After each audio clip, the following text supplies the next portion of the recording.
Hello, I'm Cat2 Mask. Today we have another Teen Girl Squad recording. It has been a while since I have recorded a production. Actually, who knows, maybe HKS even has one he hasn't uploaded yet, but I actually don't think that is the case this time. I have a lot of replays here that were TGS recordings that I was planning to cast, but due to D&D work and stuff like that, and never really had the time or energy to get around and sit down for 2.5 hours to talk about this map. Not really a lot has happened until recently anyways.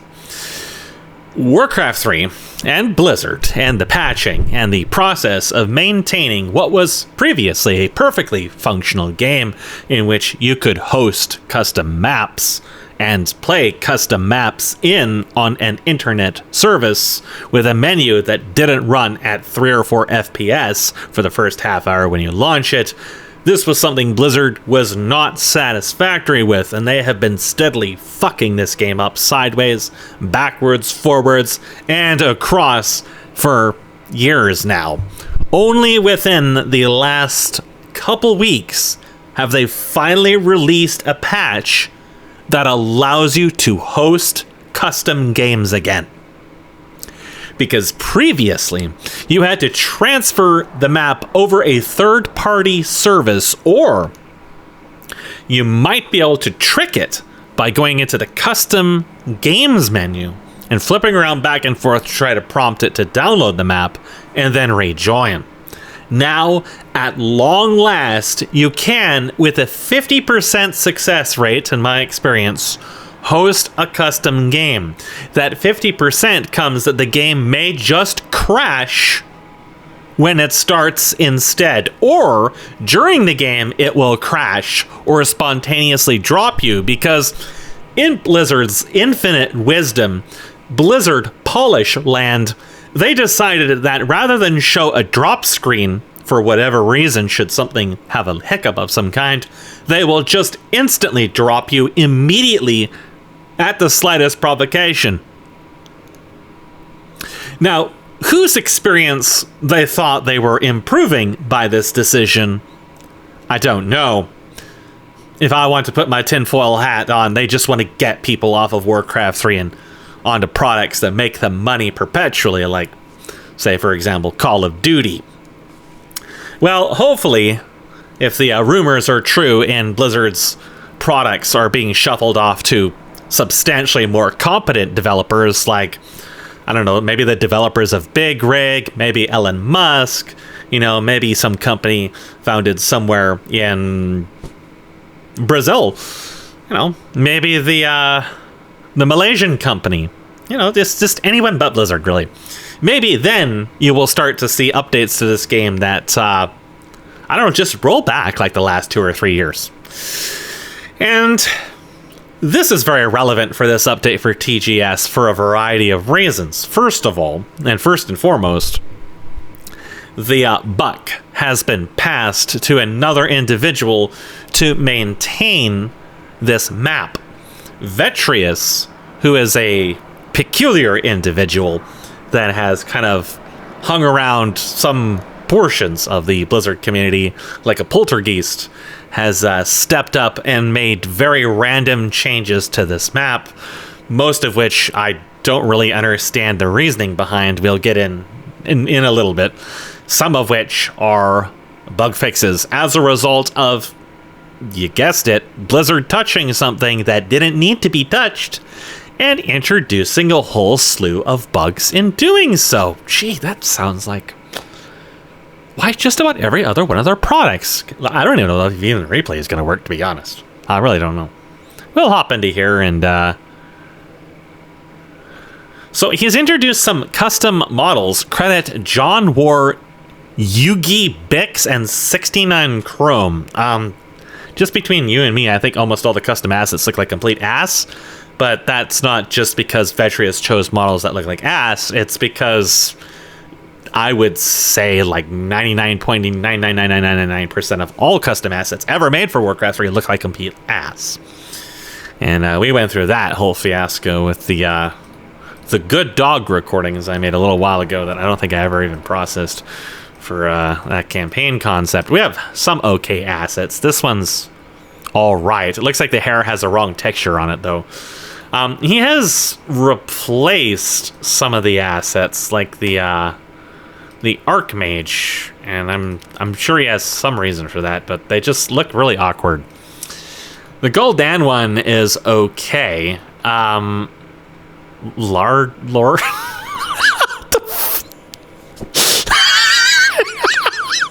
Holy shit! Look at that face, dude. Look at that face. Look at it. That's that's Jay Wilson. Holy shit. And then we doubled it. Yeah. And then we doubled it. There's a Sylvanas model here that so one of the changes there's a lot of changes. I'll try to walk you through them. One of the changes he's bizarrely made is to increase the size of trees to astronomical proportions. And that means that it's very easy to obscure what you're looking at. Yeah, I don't get that. One of the other problems that he's done is he's increased the size of the towers, but now their collision is fucked. And you can go underneath them. Maybe he fixed them in this version. I didn't test it, but it looked like things were underneath them, and that was definitely wrong.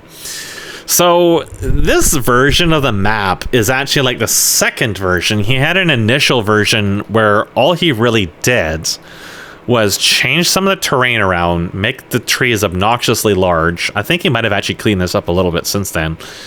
The spawns that HKS had worked so hard to set up, particularly for the top area where the terrain got changed a lot, are now fucked beyond belief, and the respawning is utterly hosed. At least now they do actually respawn at all. They just, well, it'll make more sense when you see it. Before it was a mess. He's done a lot of like attempts to I don't know the inner workings of these bugs that Blizzard has introduced, but they're pretty fucking bad. They're bad. There's apparently like crashes and shit all over the place. There's weird interactions with a lot of the trigger related stuff. Several abilities are fucked. He replaced like slow and stuff got updated. I think some orb effects got dicked around with. Yeah, it's overall just a disaster. Tyrande is just floating here. This fucked. So, the most significant major change in this version of the map that's going to be absolutely tremendously game defining in this recording is that towers are the most insane fucking monstrosity imaginable. They do more damage and have more health, which isn't necessarily a bad thing. I mean, towers were getting kind of ignored for the most part. They have a cluster rockets attack that has a splash radius the size of an atom bomb that deals insane damage because it has the size of an atom bomb, and you're going to be getting hit with all the ticks over and over and over again. I don't know why the Footman has rage. That was strange. There is a Millhouse Manastorm's Imperium. Apparently, he is a big fan of World of Warcraft, which is an awkwardly shaded World of Warcraft model port. But, I mean, you could recolor it and just make it kind of... Honestly, you just, like, apply some snow texture to it. I don't think it'd be that difficult. Kind of depends how bad the UVs are. Looking at some of the WML files in World of Warcraft a while back, their textures are atrociously done. Absolutely atrocious. Some things have like 60 different textures on them. This is a shop, a unique shop that has a bunch of hyper expensive items in them. The low level items seem okay. There's like some with like mixed armor and attack, but the most expensive ones, like the Ring of Fire, didn't seem to be that good at all. So, at least not for their cost. I think the Ring of Fire was like 3,000 gold and 25 lumber. So, I suppose I'll pause for a moment because there's a few more things to discuss before we jump too deep into this. The teams are, this is him, Vetrius, Ricky, myself, High Zealot, against Q, HCAS, Thyloli, and Mr. Bug 9898. Steak well done, Ricky. French is Ricky. Interesting. I didn't know that. Yeah, it's there's gonna be an incident here that's I'm going to go attack speed, incinerate, bash. That never works out. It's not gonna work out in this game. HCAS is gonna go like endurance or a command or a engineering upgrade, true shot. Oh yeah, a bunch of the icons are fucked. I told him about that in the initial version, but didn't get fixed. A lot of them are new items, that's probably why. So he nerfed the maximum health of turtles. And I didn't realize this, but these guys actually have over 200 damage at this level. I did not know that. I don't know if that's a change or what. They have almost 3,000 health and over 200...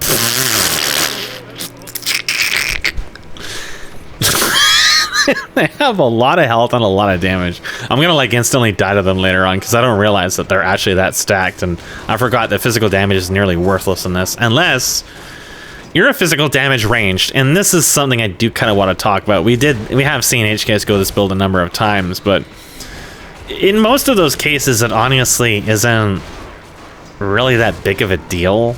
Like it's something that like you can kind of deal with sometimes, but specifically when you go up against like agility based ranged heroes, this will do more damage and have like 3 times their health. That's kind of like the part of the problem.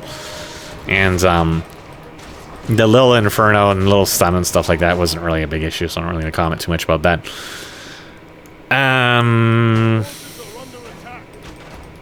He is going to go like critical strike, but he's not gonna build like attack weapons for it very much. By the way, Bug like walked in here and died instantly. Yeah, that's what I wanted to show you, but he just walked in and died instantly. Like he was cooked, man. He was cooked. Q is going to go mirror image, blast staff. So he's just never really super dangerous unless you dive him and then he'll die. I like that this bug, the double text bug, is still there for years and years and years and years and years. Blizzard is just... they are just... it's just like... it's embarrassing. Like, it's just so fucking embarrassing. You don't need to be a game developer to know how embarrassing this is, but when you are a game developer and you realize that fixing this shit is literally like... probably not even a minute of work. It's just absolutely insane, honestly. And then added on the top that this was never a bug previously. They had no reason to dick around with sending messages on replays. Why did they... how did this ever happen? Like, there's a story there. And it's demented. It's deranged. So Ricky is gonna like go summons, which... is other than High Zealot trying to cheese shit with Blizzard. We have no presence in neutral camps at all. That's an old thing. I'm not really gonna get much into it. But something I did notice is that the Yetis are actually tougher than the lobsters because let's see. This dude here has 900. This dude here only has 600. And these don't do chaos damage. But these guys are just so much more frail, and they spend a lot of time like healing each other. These will summon lobsters, but they're not dangerous, and they're just easier to kite and single out. And these guys here, especially when these guys all get replaced by elder jungle stalkers, they're actually much more lethal than these dudes. Meanwhile, I want to point out the difference between the Hydra and the Sea Giant Behemoth. Of course, the Hydra is like level 14 or whatever. And this thing here is level 8. But this shop here was changed to have a lot of stuff in it. Like Wirt's leg was upgraded. This has the attack speed item in the barrel and stuff. I feel like this is a great opportunity to buff these dudes up. These guys actually, I think, got nerfed in this version where Vetrius removed the bash from those. HKS walked over here and got erased. Like, just... I want to catch that because, well, it's pretty funny. This, as you can see, nothing survives for very long as it is. They attack very, very fast and deal very high damage, but that's not what makes them... Yeah, you just wait. It's probably gonna happen to me here. I do not know why the footmen... What is that? Why do they have bloodlust or whatever that effect is? This is really weird. It didn't look like they had the buff for it. Look at him. He doesn't even look like he's even the right scale. He's a man and she's a woman. He should be like a little bit taller. He just looks like a fucking hobbit. And now there's this Bob dude in here. We will kill him later on and he will drop an Warhorn, like the undead item. Incinerate definitely is not very useful in this map at this point, other than cheesing some creeps. And later on, you can do some splash damage against the waves with it, which isn't too bad. But because it takes a special slot, which puts it in competition with Commandor for a base attack build, it's not very good. And when I was attacking Bob here, it didn't really feel like my damage was perpetually increasing at all. And because that's what it insinuates, is that it must have a stat cap.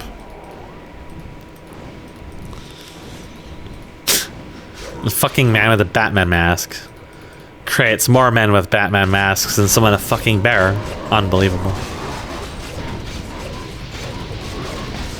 So Loki is going to do what he always does, which is take the point and clicks. And since I'm going to build all damage, and Vetrius is going to build all damage, and Ricky's gonna build mostly damage, he'll kind of just like randomly kill people across the map. Yeah, it's gonna happen any moment.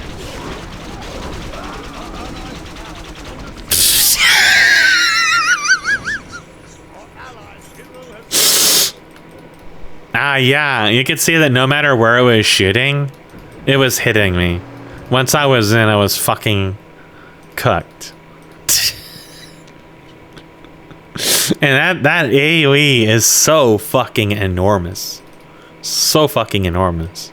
We see some items like this rusting mining pick. I feel like those... I've seen that somewhere. Maybe it was in like the Rexar campaign. Increases his attack damage by 1. So, you probably get a gist of where this map's going to go. Nobody can approach the towers. Nobody.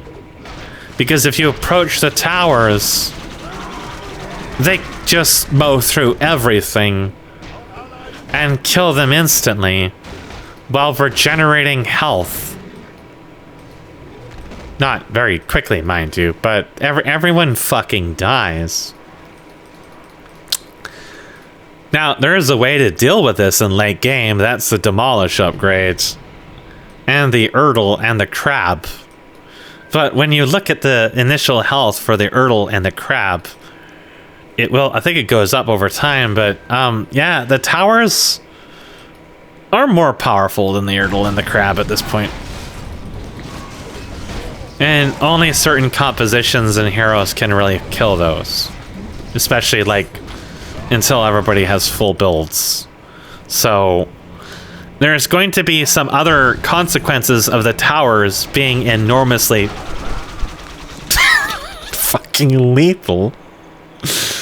Which is, if Q wanted to easily kill these guys, he can just pull them up here.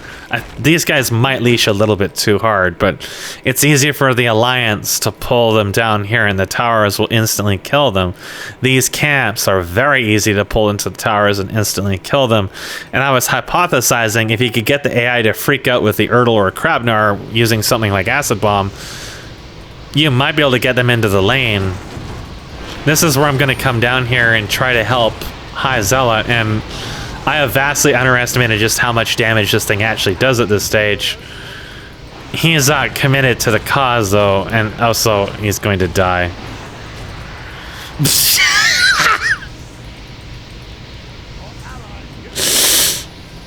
I don't remember this guy doing 225 damage and having almost 3,500 health at the first spawn, but maybe I'm just very forgetful and haven't actually been paying attention to numbers, because anytime I play a physical class, I usually don't go anywhere near these guys. Ricky is going to attempt to clean up, but they also have cluster rockets. Thankfully, it doesn't do 3,000 damage. But Ricky doesn't have much in the way of direct... Man, he is getting cooked.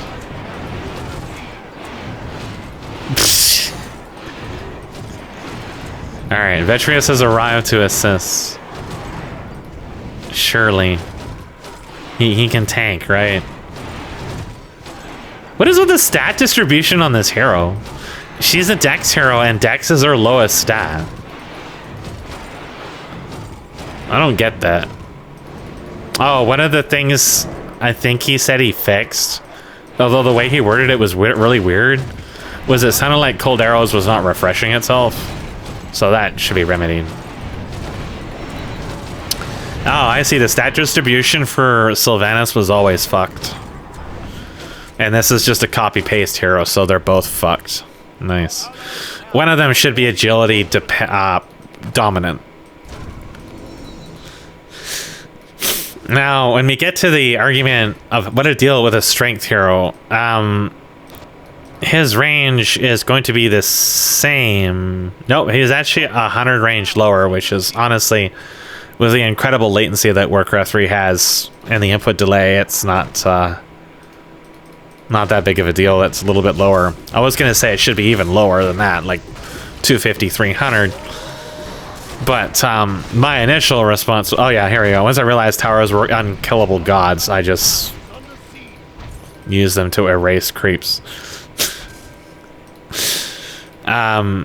The Alliance could have a strength base, but then, you know, that gets stupid because you set like kind of an ugly precedent, and now you're gonna just kind of make that hero very dominant. The problem is that he gains all the offensive abilities of what a melee hero should have without being restricted by melee. But the reason why melee is so awkward is because Warcraft 3 controls like a fucking tank, like a boat. Yeah, the collision for towers is still fucked. And melee heroes are just incredibly awful to chase or do anything with. And it's like, the answer to that, now you have a ranged character that makes that a little less stupid, but I was kind of hoping that you could have an item that gives people shade movement to decollide through minions, but it turns out you can't do that outside of an active ability. And that idea didn't really help and pan out. So now we've entered the point where we do have this range strength hero that you can just stack a lot of health on by dumping all of your int into strength. And that also gives you damage in addition to being super tanky. So here's a Banshee model. I'm pretty sure, yeah, that's the World of Warcraft one, if I'm not mistaken. The animations are the same anyways. Really? Nobody at Hive Workshop would make a model that actually has a correct facial texture. I do not believe it. I don't think it's possible, so I'm pretty sure that's a port. And this one here is so overly saturated. I would believe that's either from Refunded from StarCraft 2's version, or that someone photo scanned it from box art or something. That's kind of what it looks like. It's really like, when you look at like stable diffusion models that are, the saturation's fucked, they literally just call it cooked, and that's what this looks like. It's overly saturated. But okay. Wow, that was a very avoidable death, but he has a bug. I guess he does exist to get stepped on. And Thaloli possesses a sentry ward. So when I mentioned that minions are fucked, you're gonna see that very soon. up here, the spawns for these areas are fucked. Now, I don't know enough about how their respawn system and everything works to tell you why it's fucked. But it has to do with the way that the array, there's an array handling this stuff. And I know it was a tremendous pain in the ass to set up because we had so many bugs with it during its initial implementation. And a lot of the bugs would just turn out to be due to limitations of Warcraft 3. And the fact Warcraft 3 doesn't do things intelligently. And the fact you just don't have access to really basic programmatic functionality. Or you think you should, but Warcraft 3 is bugged. And apparently just moving things around and maybe not accounting for some regions or something has fucked that enormously. And he did fix it to the point that at least they do respawn at all, but yeah. This Hydra's already got 4,000 health. Meanwhile, these dudes down here are very... Like, these are all melee here. They do have this range stun, which has caused sometimes problems if you come in here really low level, but they just die.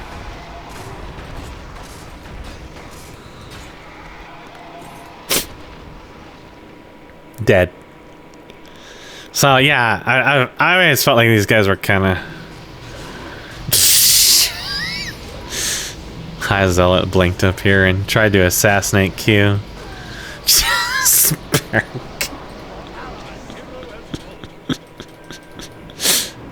Oh, Mr. Bug got squished again. What a shame. This game is already deranged. So the I'm committed to this attack speed build, even though I know I'm going to be useless, because when I saw how fucked the balance of this map had gone, I was like, yeah, I'm not going to bother trying to take this seriously. I know that we're going to eventually lose this anyways, because we're too far behind on the creep camping at this point, but actually... It turns out the creep camping doesn't matter. The one tower barrage almost killed the both of us. And the map is going to be 40 health. The map is actually going to be very, very deadlocked. So Ricky has tried to improvise by buying the glaive throwers and use them to attack the towers. We kind of like have to sit here in this absolute no man's zone where if anybody goes there, they could just be gunned down by machine gun nests on Normandy. And Ricky can't get vision up there very much. This is actually like the worst possible place to try to do this, because the vision up here, you need units up there, and they're not going to live very long. I do not know why the footmen have bloodlust. Is it that maybe the pigs give them bloodlust? I don't think that happened in the start of the match, though, unless I'm mistaken. I don't know. It couldn't have. They don't have bloodlust at low level anyway. And, well... I mean, this isn't even necessarily like a bad idea gameplay-wise, that this becomes an option. I mean, it gives them a purpose, but... Like, one spell will kill all of them. And it's kind of a pain in the ass to get all this shit, because... Didn't you have to buy... Yeah, you have to make a bunch of farms and everything on top of it. Then you have to buy them from a shop on limited quantities. You can't just, like, build them as buildings and units. So, I feel like the idea is... It is kind of interesting that becomes something you could do for more early game pressure, but... The towers are definitely like overtuned. Like if the radius right now for this stun is something like, it feels like it's like 1,000 or 800 or 700 or something like that. That should be dropped down to like 150. And then that'll tone down a lot of the damage just by extent of the fact that overlapping. I'm assuming it's one overlap per projectile. I don't remember how this shit works. But if that can't be done, then just reduce the damage on top of the radius. So it does like 300-ish damage. Yeah, hell, you can even tie it to upgrades, so later on it's more powerful and not, you know. Oh, I took one step forward. I guess I'll die now.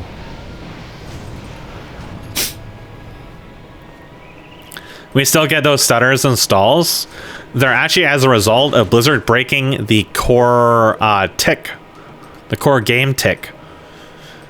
And doodads were being something to do with doodads was doing it. Even in Booty Bay, the game would hard stall, and performance profiling it showed some absolutely insane numbers.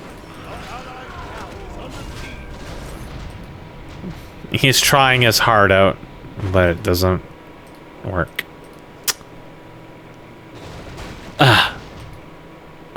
So he added some new buildings.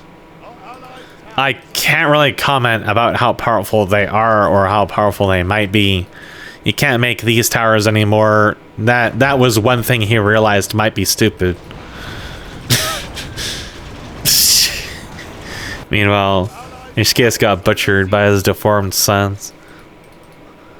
And I feel like these guys here, like their monsoon ability, they have monsoon or something. It doesn't scale at all, right? So late game is pretty useless. The spells on these units should scale, maybe like based off the upgrades that the minions get for health and stuff. That could go into the spells, and they could just a little bit increase their numbers to keep up with their health a little bit. Also, so that the AoE spell casters summons like these, or the creeps like these, could scale up, and like their AoE damage could actually be useful later on for helping actually clear the waves, as opposed to just.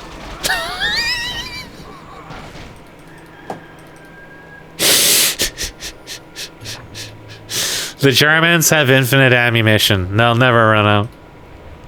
Ricky has realized the error of his way is trying to go into the bottom lane with the ramps, and has come to top lane where Batman has come to confront him for his dastardly deeds. Batman and his sidekick Robin, who is now a furry. He's slapping that Walter Elemental. There's a pig here.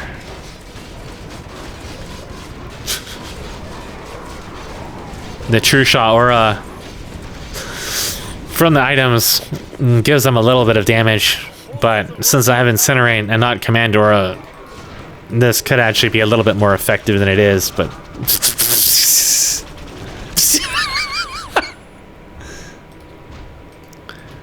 Ricky is the instrument of his own demise. It is just shy of 25 minutes in game time, and the first tower is about to fall. I have no idea how much gold Ricky has sunk into this at this stage, much less the fact that he's fed the enemy probably thousands of gold from dying ballistas. But we got one down.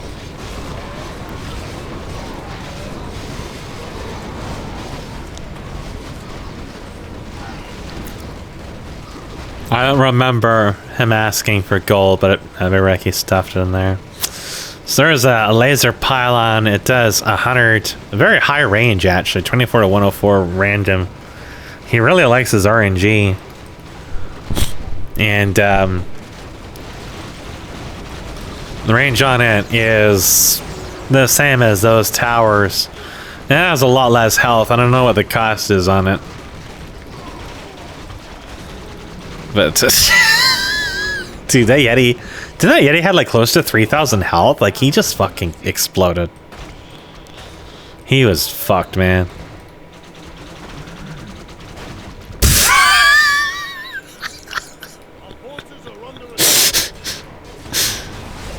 Yeah, it's kind of interesting to see the general mutations this map takes when some really bizarre change goes through.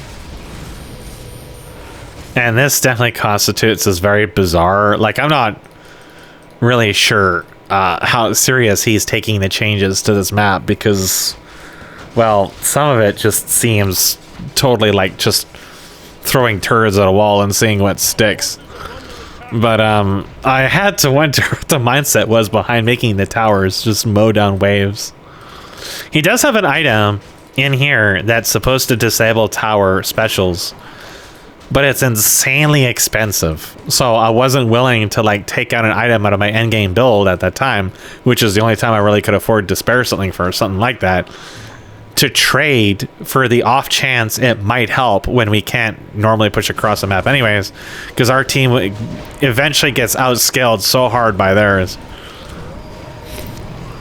It'll quickly reach a point where High Zealot is the only person who does anything, because HKS can outduel all of our physical damage, and Ricky it just is summoned, so he just ceases existing later on. Now, HKS already has a bonus, a base. We can't see abilities in this, unlike StarCraft 2, but he has a base bonus of 175.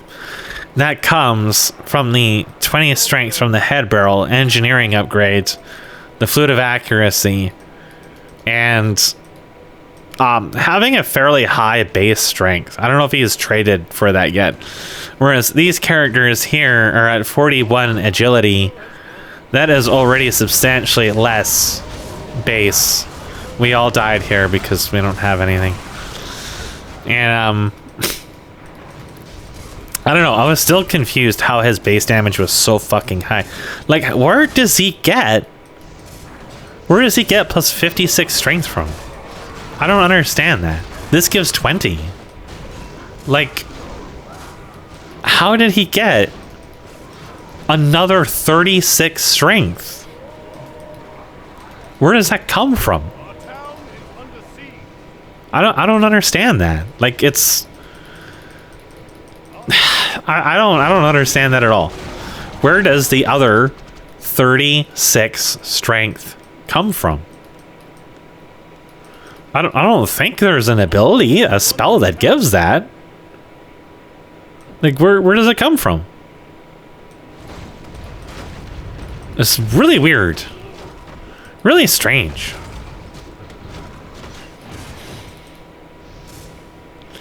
And as a result, he not only can tank very well, he has crit, so he'll do reasonable damage. And he can take hits from the Hydras that have 5,000 health. The bug gets stepped on.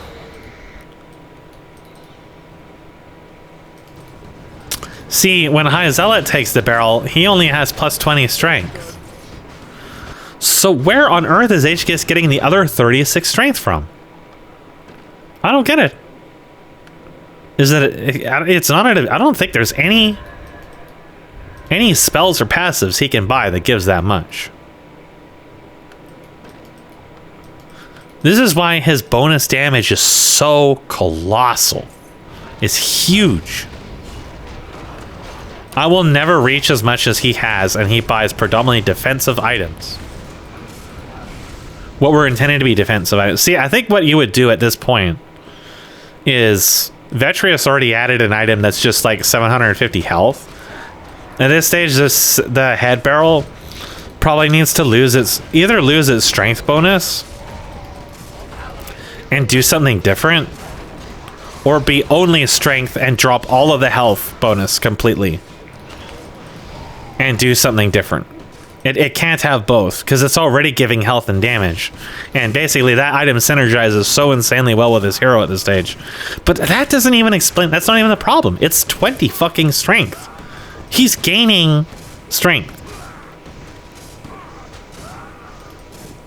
Where is he gaining strength from? I don't get it. He's got 39 strength from nothing. I don't think trading it amounts to this. I think trading it changes the base.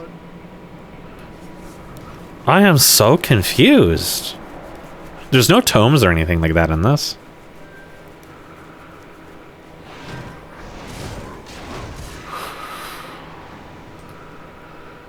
It won't show us, but maybe it'll show notices for him buying something, maybe? He has to be buying something. There's no, like, an attribute bonus. I'm really confused.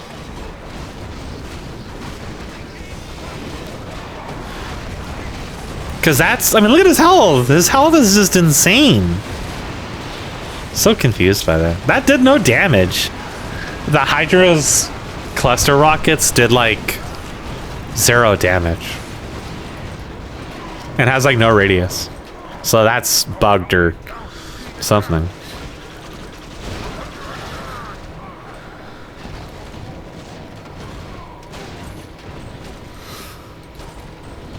So he's taken engineering upgrade and true shot aura. He's got plus 71. Edgecast has plus 188 and only has 1 item contributing damage to that. Like beyond the auras and shit.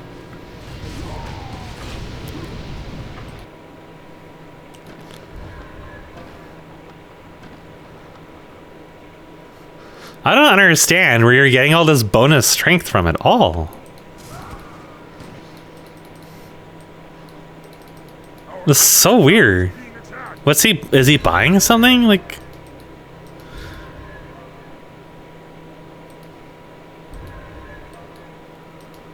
Does that confuse you? It does. You have a head barrel that's giving you 20 strength, but you have bonus of 59. I don't remember there being any abilities or passives that give you straight strength. Well, there's ability passives that give you straight everything.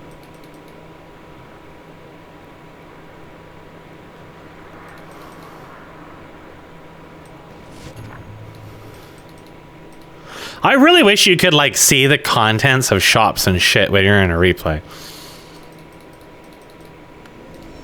Because the replay, because it's so fucked, it won't even tell me the notices of you buying shit because you're not player 1. So I just see you just gaining massive amounts of strength out of literally nothing, and it's just really confusing as fuck.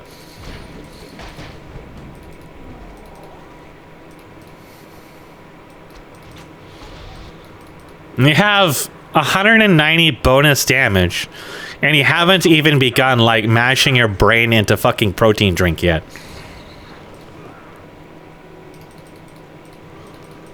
Meanwhile, we... This is so stupid. I love this stalling and stuttering. I can't believe it still hasn't been fixed. Insanity. Well, I know for a fact it was fixed for me. Nope, it's still just crashing every... I haven't looked at replays though. Every like 10 seconds or so. He takes one peek in here and it's just instantly incinerated. And anything that draws near is just gonna get melted. Hi guys. Oh, the P-Zen is gone. There's a tentacle over here. I think it comes from the Hydra. It doesn't scale at all though, so it's not very dangerous.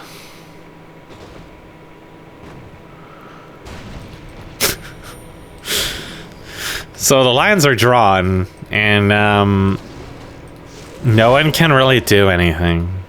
They haven't made any progress on our base, but their upgrades are substantially ahead of ours on behalf of the fact that for most of us, trying to fight Hydras is pointless. I've had a number of people watching Warcraft 3 for a while.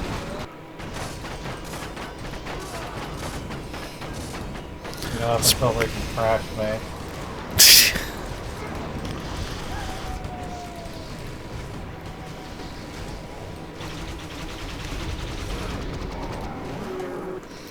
All right, I have coffee. Let us continue.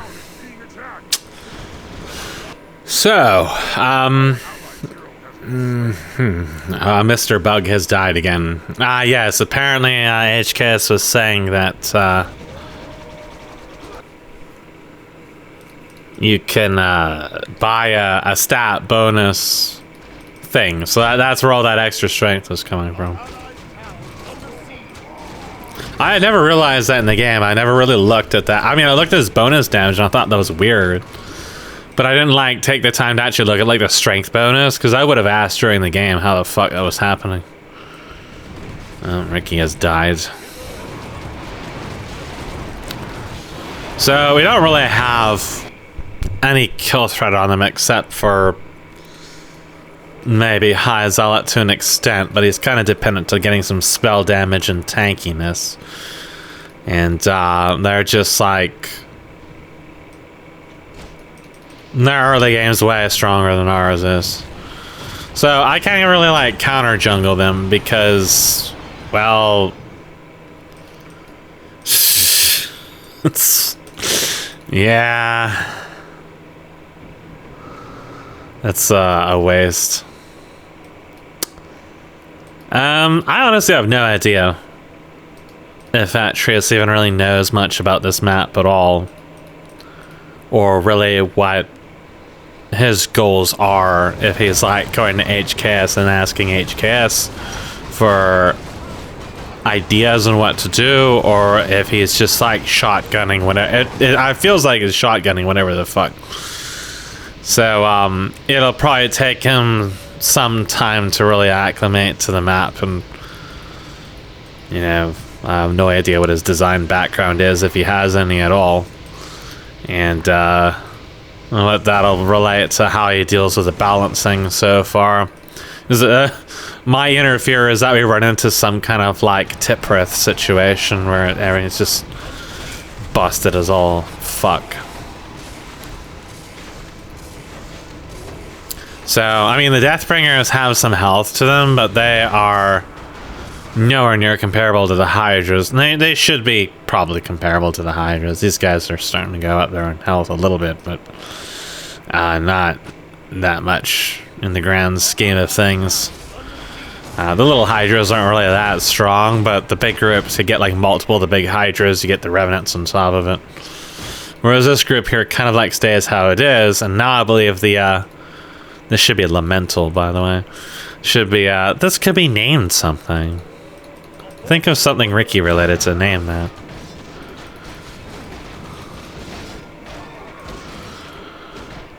The damage is high.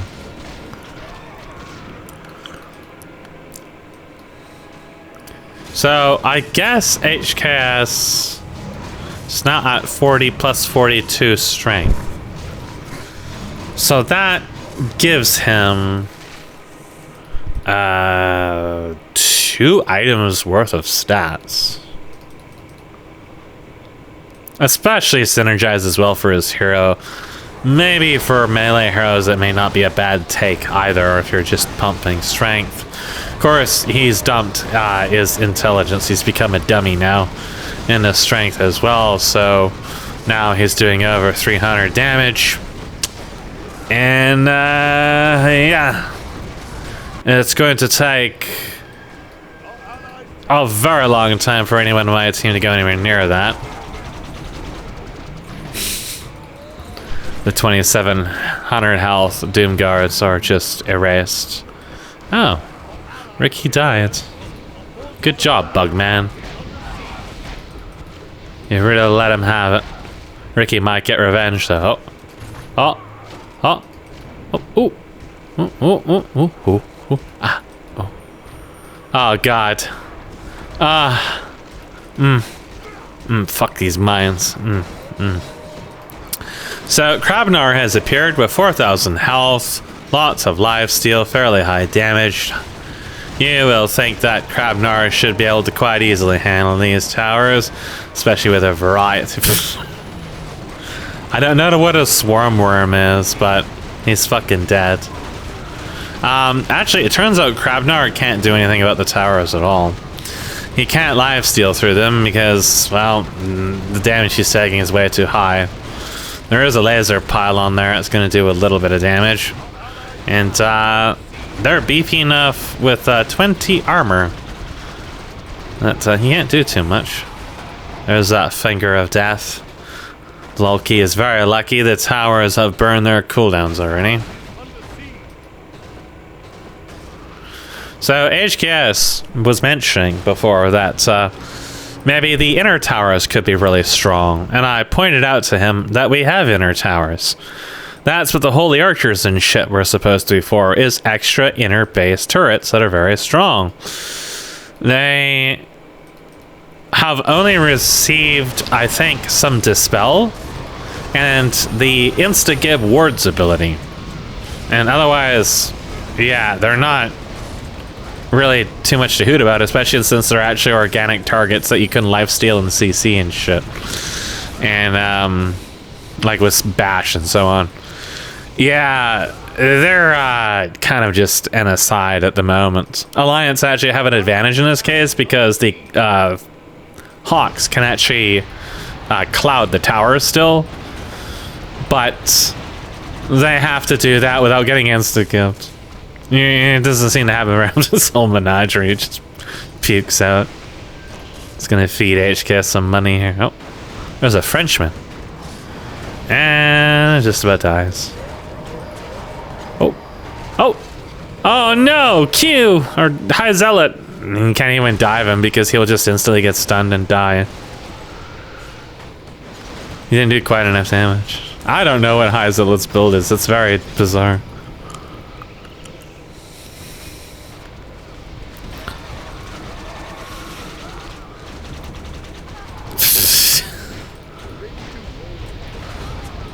Yeah, there's towers inside of towers. This is fucked.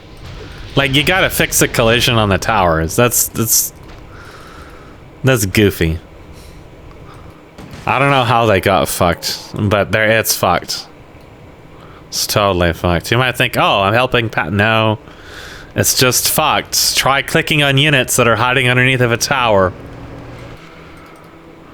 Supposedly he did fix the clicking issues some people had with the pit lords trying to, like, if you had an item, there's something weird about, I don't know if it was a hit. It couldn't have been the hit test because I can't see him changing the model, but I don't know, maybe he downloaded another model for them. Maybe that's where the model credits are for. The hit test was fixed on them.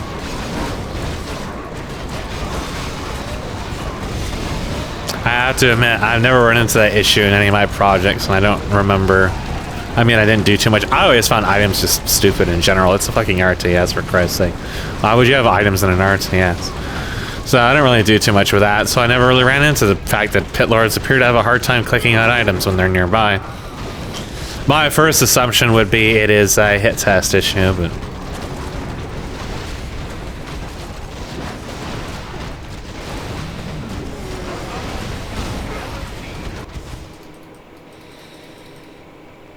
There's gold everywhere. So much gold. No progress on the map is being made at all. Lolly sticks his head out here and just gets destroyed.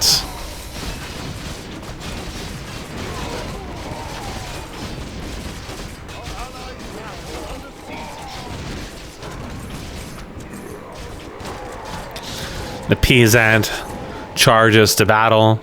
Oh no, the the humanity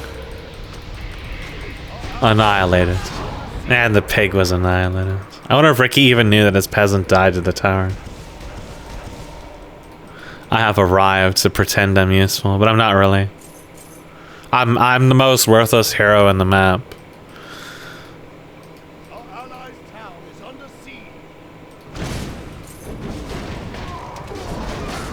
Skitch just runs around with a sliver of health, and it's still like a third of mine.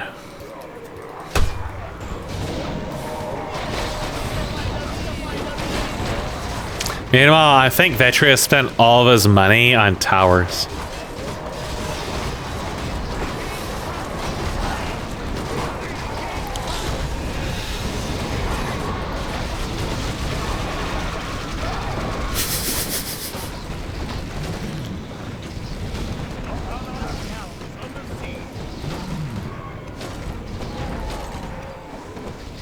I mean, I kind of get what he was going by giving the towers a really strong AoE, but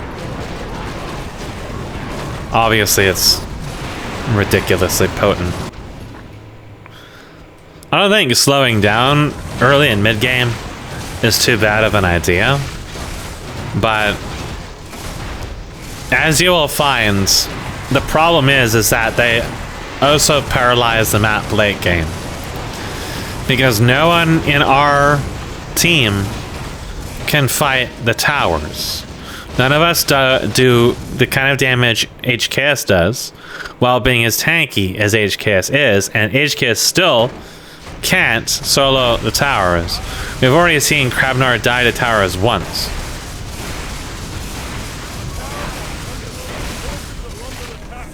Which means that Krabnar alone, who is intended to be one of those things that pushes the lane, can't even deal with one turret. They have 60% damage reduction, 6,000 health, and they just mow the entire wave. Which means you have to wait for the demolish upgrades. Now, when you're clearing the creeps as fast as their team is, the demolish upgrades will start to show up quite soon. It won't be long until we see them. See, now they're hitting level 4. They're going to spike to level 6, and then they're going to start hitting demolish very soon. And demolish increases the damage of the catapults and their health.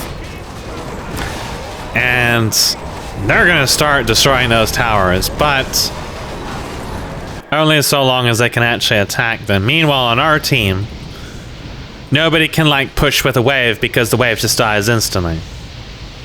And it takes a commitment from our team to actually kill the Erdl. So yeah, you'll see it. It gets to the point where you can't actually do anything. It gets really tedious. Like, High Zealot can make some progress because he can just AoE down the waves and cheese down the creep camps, but I can't do anything unless I just decide to go all caster again. There's like basically the role of like the ADC equivalent in League of Legends that can't exist in this map because the burst damage that's point and click is too high, and other heroes that are strength do what you do but better, except they are like super heavy late game.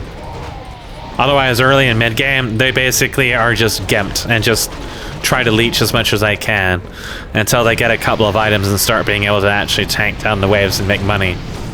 It's mostly the money issue that makes them really fucked, is the fact that their item growth is going to be at a huge disadvantage compared to everyone else. So the casters not only have the range advantage and don't have to fight pathing as much, nor do they have to worry about chasing people around and all the innumerable sources of slow and stuns in this game.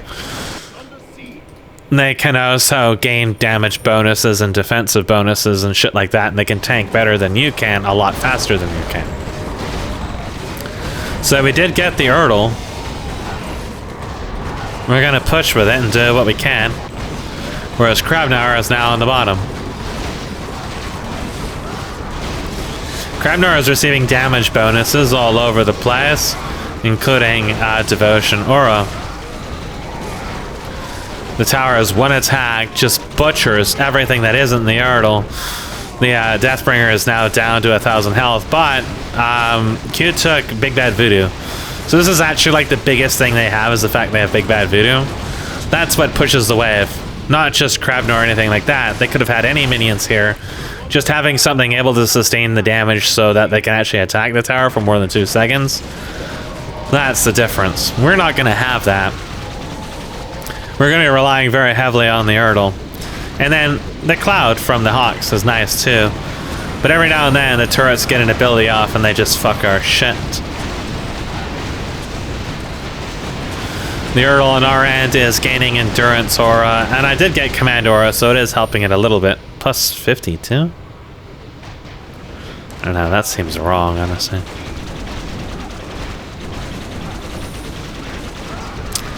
So, the turrets unload on the Erdl. There's 4 here. It's awful. Krabnar is going to have similar issues. HKS pops up over here. He does manage to murder Ricky, but he's finally tanky enough to sustain the towers just a little bit. Just a little bit. The Erdl is pushing. This has died. I got I was sitting out there with like no health, just providing the aura, and he just like finger of death me from out of line of sight. I didn't even see him.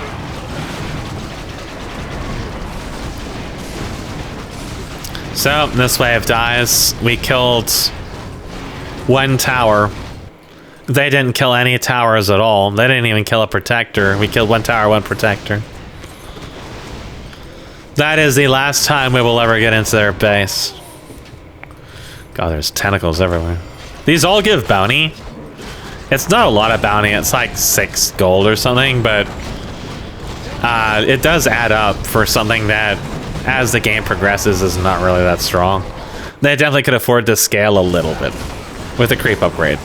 Gaining like, oh, I don't know, like 5, 10 health and upgrade, and like, you know, 4, 5, 6 damage and upgrade. You know, just to keep them competitive with the minions in general. Because they're really all about dealing with the creeps, and the creeps are going to upgrade to 6, 3, and then the demolish upgrade is going to be really strong, so. And meanwhile, we can't do anything down here because everything passively heals, so we can't whittle it down. And they have siege towers that deal 500 damage. Probably in an AoE. And yeah, that's a lot more than the base towers. We're going to be waiting for some demolish upgrades to do anything about that. And we're just hitting level 4. They're at level 6. They're probably well into... Yeah, you see the health. I'm pretty sure these normally have the same health. They will be ahead of us in demolish upgrades by about 7 to 8 upgrades for the entire match. Just because of the difference in the clear speed of the creep camps up until a little after this point. And you can see Q starting to struggle a little bit, but he gets in quite a bit of damage from the blast wands. We will get in a little bit of counter jungling, but I know that HKS was coming down here and clearing this place all the time as he was shopping, and they will just control the creeps for most of the game. And we can't counter jungle down here because we can't do anything about these towers. You know, think about what would our circumstances be at this. How would we deal with this? We have to push the lane into this, and they'll just AoE it down, and you won't have vision. Okay. So you basically have to do what Q's doing. You have to do that. Or he's gonna die again. Oh, he escaped. The French slipped away from Q's greasy hands. Never to be seen ever again.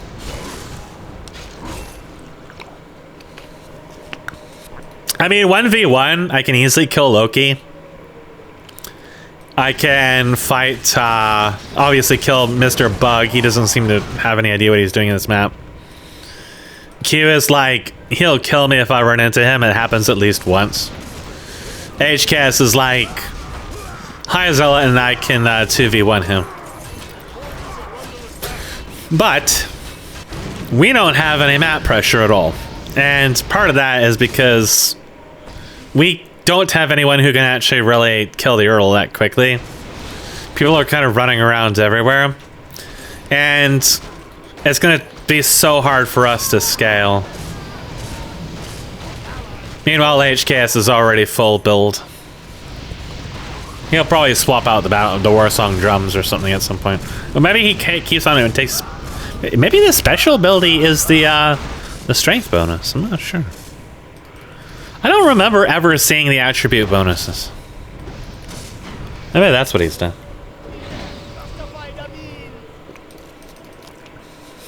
But he's quite susceptible to CC. Bash can definitely cause him some headaches. It's just we don't have the damage to put on him. I'm gonna swap out Healing Wave. I've been trading the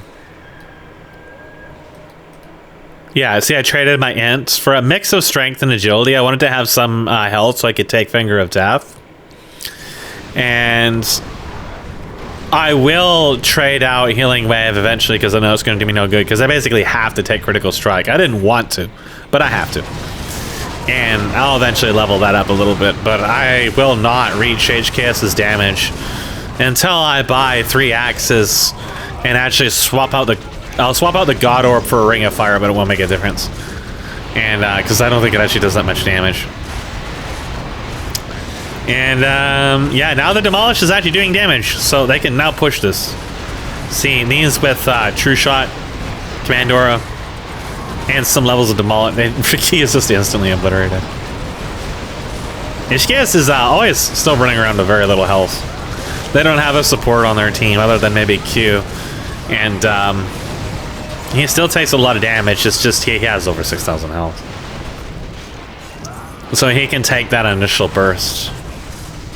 Actually, if Vetrius was paying attention during all this, he could have killed HKS with his towers very easily. There's a duel of the ages here, and he's dead.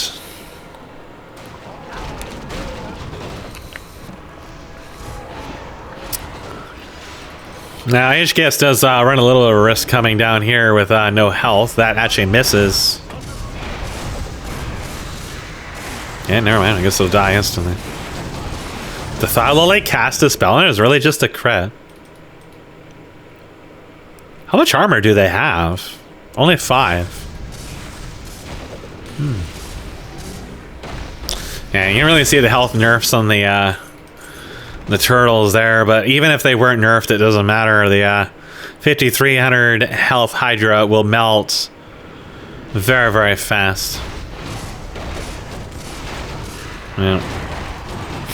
They don't really do that much damage.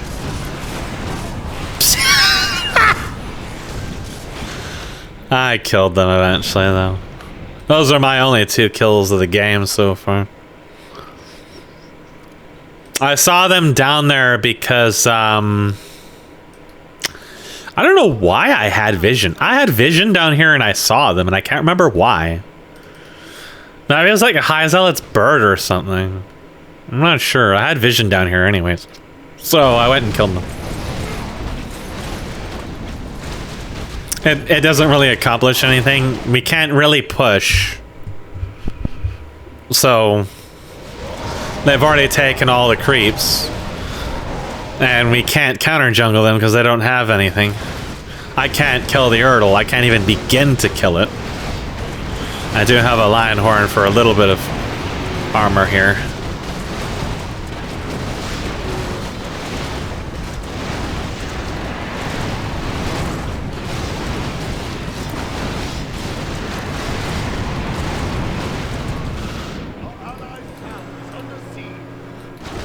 So they're down here with a crab again. They're going to Big Bad Voodoo. Honestly, at this stage, I've like already given up on the game. There's not really a lot I'm going to do. And I won't come to defend very often. Q does actually die. It's one of the few times he dies. And Revive is used, which will tank a little bit. As the tower is mowed through everything. And HKS just kills nearly every single person. Except Ricky does manage to survive. Yeah, it's it's a little goofy, but keep in mind most people don't have defensive items. So that's kind of what's happening is you've got HKS who is fed to fuck against 3 people who really do not have even like half build. Ricky has literally nothing. HKS would have 2-shotted him for sure, probably even without critical strike.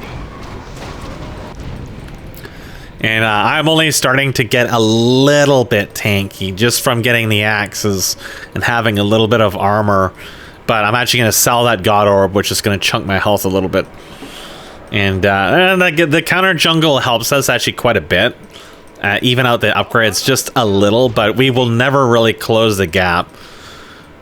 Because it isn't something I'm going to be able to do. And it's like, I normally would come down here and maybe like try to pick something off. But you know, I'm just going to get hit by the cluster rockets and just killed instantly.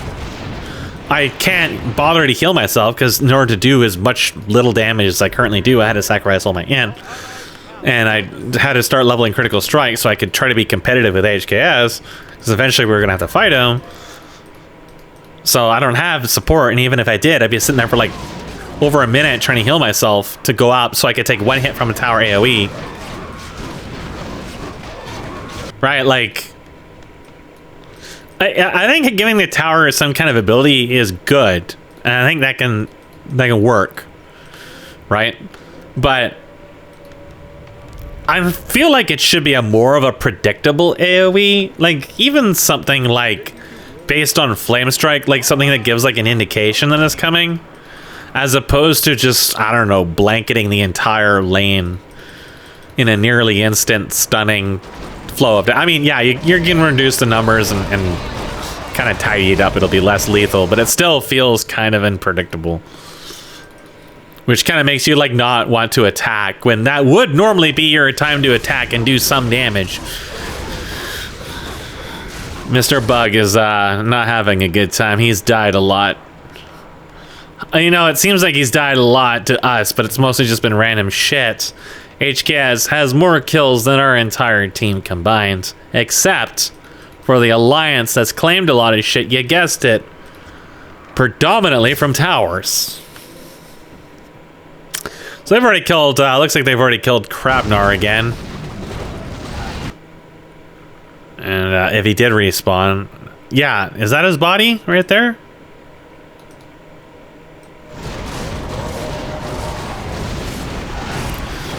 Now, HKS can't really get any stronger at this point, so there's that, but we don't have an equivalent, right? Like, to get to his, I'm at 116, 225 versus 130 plus 405. Now, I could swap this out for an aura of Alaria, and that might give me like another 20, 30 damage. Great. I can swap all my strength. I might close the base gap. I'll never have that bonus. And I still find it insane the bonus gets to be that high. I will actually swap out Incinerate for Command Aura as well at some point. We're going to kill Bob. I don't know why. He mentioned in his notes that Bob is anti-stick. I don't know what that means.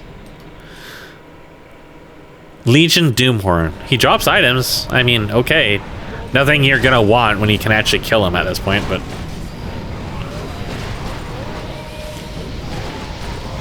So I'm gonna try Locust Swarm, because Locust Swarm is sustain. I remember at some point in the past, Locust Swarm was actually pretty strong during, it might have been the onset of the time, maybe when like Axes and stuff first came out, where physical was, late game was really, really stupid. And it was just like an extra bit of sustain you could have instead of reincarnate. But in this, it feels terrible. It doesn't heal me for very much, and more importantly, it doesn't heal me very often. So it's not really that good. I don't know if like, there's a few different numbers you can turn on it, but so we're trying to force this down, but it's keep in mind, I'm physical damage, and I'm giving everybody endurance aura, and it's just... You can't crit it. My base damage is so much lower than HKS. It's ridiculous.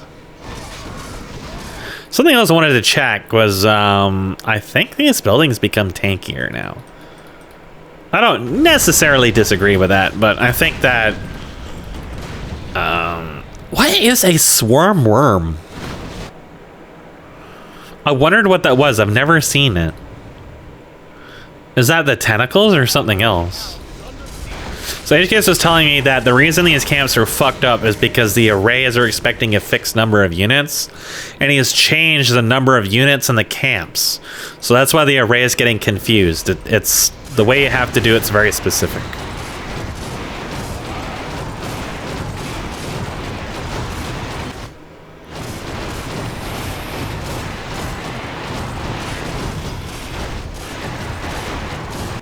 The Hydras don't scale up in damage. Their damage remains the same the whole game. Only the health scales up. I think all of them are like that. I thought I remembered some of them getting damage, but I must be wrong.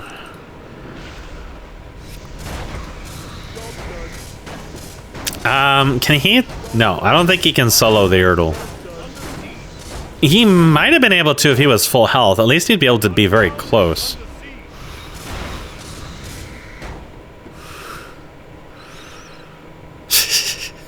He makes a good effort for it.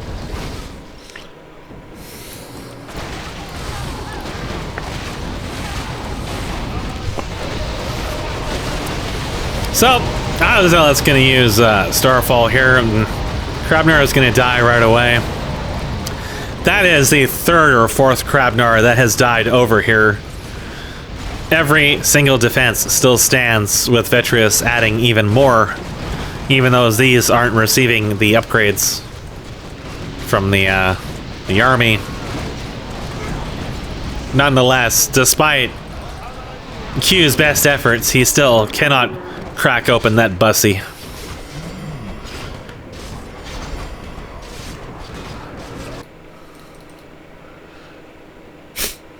But it's inevitable, right? Like, the Demolish goes up to like 60 upgrades or something.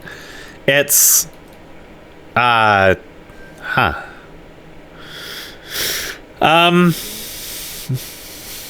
It's fucked. Yeah, I don't know why those are there. Couldn't tell you. The camera was a little zoomed out too, wasn't it? It's kind of weird. I thought it looked weird. So, we have a lot of money. I think HKS says at one point he has like 50,000-60,000 gold. That's pretty common in this. I would be, yeah, the towers really just have no collision. That's fucked. Having high-end gold sinks for like items and stuff like that is a little bit of a slippery slope, but some of the items he added in here felt like they kind of could have been interesting. This is kind of like a... Oh, right, we killed each other in the middle of the lane or something. We shot each other and I died and he dies. Oh, no, that was over here. Yeah, we traded. It was very silly. I think a Hydra was helping me. I was looking at this item because I wanted to look at it for a moment. This gives Orb Corruption plus a 20% 2 times crit. How much is a normal crit? I can't remember.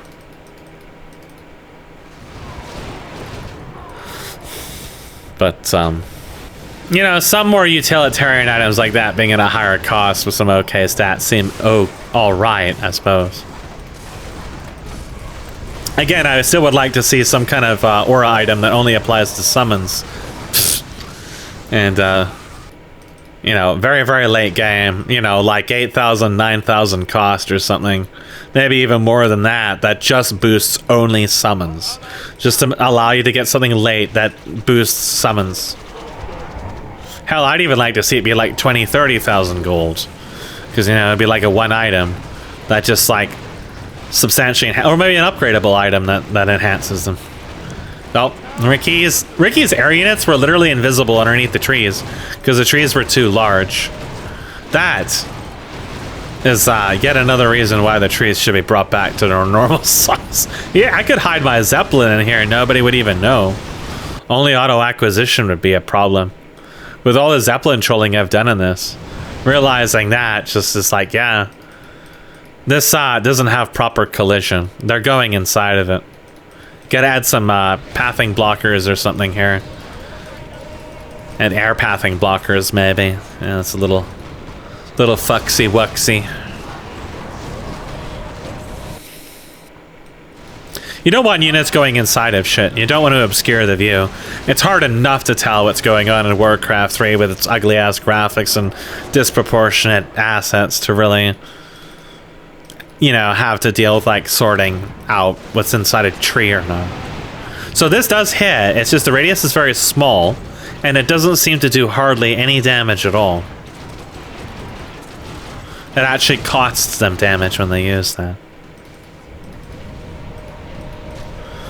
A little bit of counter jungling. So we're at level 8, and I think when we said we're at level 8, HK said they were at like 14 or higher.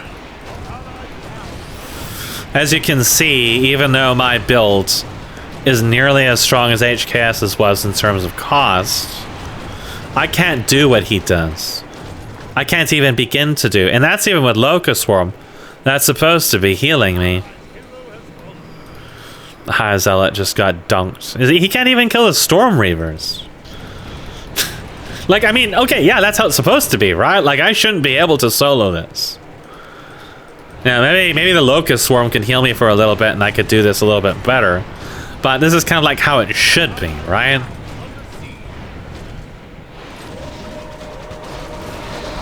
So that's kind of like just the difference of, I don't know. Like, agility heroes always have such a bad reputation in Warcraft 3 because agility gives you armor. And you just gain insane efficiency in the average Warcraft 3 map because you gain attack speed, you gain armor, you gain damage. It's a very, very efficient attribute. Well, the armor was fixed in this. You don't get armor, hardly any armor at all from this anymore. And like, I have 96 agility, I have 9 armor. Whip-de-fucking-do. But in terms of damage, it feels like one of the problems with the map is the fact the attack speed cap is actually quite low. So I feel like in my current build, the second cat paw may not even be contributing that much. The orb, when I swapped out the orb, it basically made no difference at all. That was 40% attack speed. Meanwhile, they're trying so hard to get this Erdl. It's so sad. Vedrius has basically nothing. He picked up the Ring of Fire, but it doesn't really... He doesn't... The items need a description that says what they do in terms of damage. Like, don't just say this throws a firebolt. It says it throws a firebolt every 5 seconds that deals 200 damage or whatever it is. Like, as an example. It needs to say what it does. Do not have item descriptions that don't tell you exactly what it does mechanically speaking. I feel like that's a very basic thing.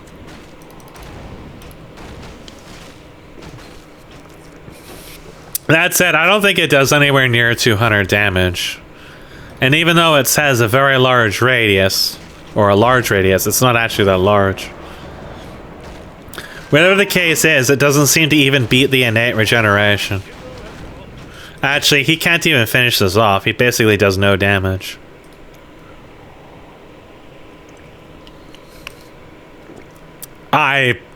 I don't have any commentary for this. Play some of that Russian hard bass. Look at him go. Shake that ass, daddy. Shake that ass. Yeah, shake that ass. Yeah, shake that ass. Shake it. Oh, let's run away. Blizzard Polish. That mortar team almost stole the Erdl. That honestly would have been amazing. But it didn't.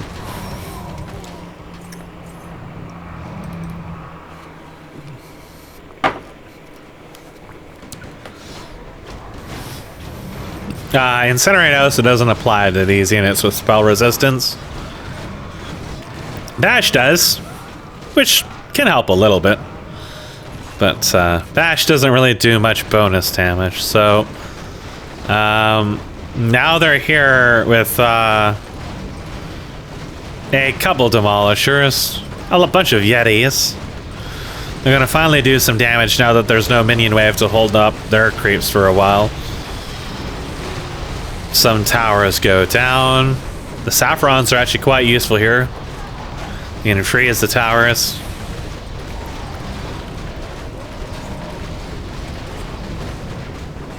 But they've just got the whole menagerie. Krabnar sticks his head out. It's got 8,000 health. And look at it melt. Well, there's like 4 or 5 towers attacking it. Along with some minions, and it's dead.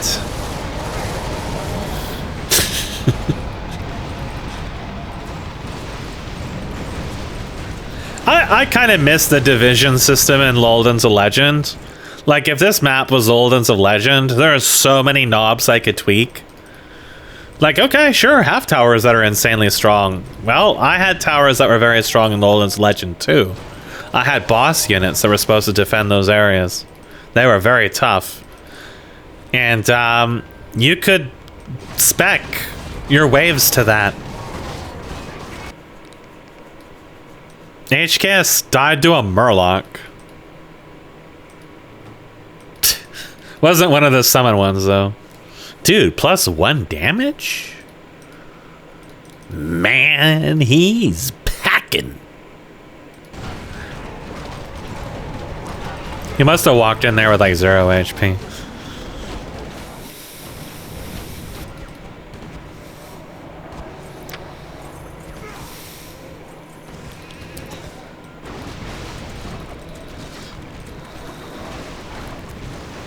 We will never actually get to really see much of a hero fight in this game, unfortunately. The closest would have been me killing HKS when the Hydra was on him, and then his projectile killing me after. It basically came down to RNG. Bash didn't proc enough, and his crit didn't proc enough. The Erdl has 8,400 health. That is a very fat turtle. Those demolishers are creeping up there and demolish upgrades too. They will just destroy. Even the high health towers will melt very quickly once those get on them. See, with the auras, they're doing over 500 damage. They deal, I think, double damage to structures with the first level demolish, so the armor won't help them too much. We focus on the Erdl here. I run away from him.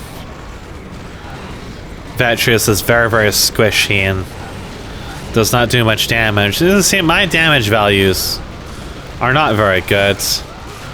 HKS does like double the damage at points. And High Zealot dies. HKS is just going to sit here and provide the auras for a while.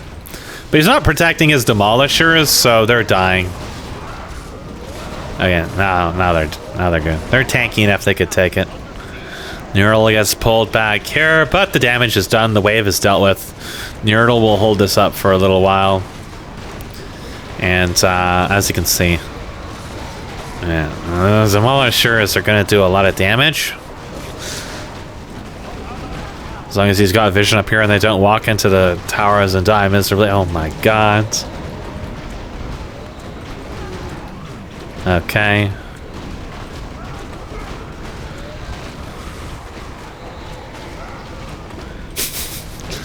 Ricky has bought some barrels. He's a little tankier now.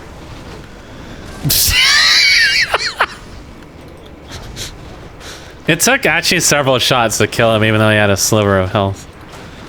So, yeah, they did that. That is, for the current state of the game, actually a lot of damage that they've done. In the bottom lane, it's kind of the same here. It's, yeah.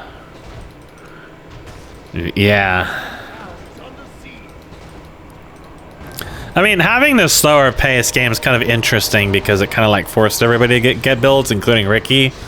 So you kind of at least, you know, you didn't have like an instant ends or like too strong of a snowball early on. Yeah, we couldn't fight HKS, but you know, the map wasn't like a 100% loss until about 20 minutes ago, where it was very clear we were going to lose unless we all decided to actually communicate changes to our builds, which is never going to happen with this player group at all. I think most people are pretty checked out. I think High Zealot was still kind of in it, but I definitely wasn't. I knew how this was going to end one way or another. Once you reach the point where they're looking at like level 30 demolish, and the fact that you just cannot go into their base at all, and you don't have tools that can deal with this really, you just kind of like accept it. I kept looking down to get the creep camps to put pressure on the waves, the creep camps, but since I couldn't really do much, every time I would go there, it would already be gone. And I couldn't even, there was no one to even fight. And I still can't like counter jungle down here, right? Like I can't go down here and counter jungle this. I can only try to counter jungle this. And at the same time, it just feels so pointless because they just die instantly. So it's like only Krabnor and Erdl become really the main map objectives at this point. But we can't kill those without all of us there. And like half of our team is dying all over the map at any given point. The others are trying in futility to push these towers that are just going to erase everything they have.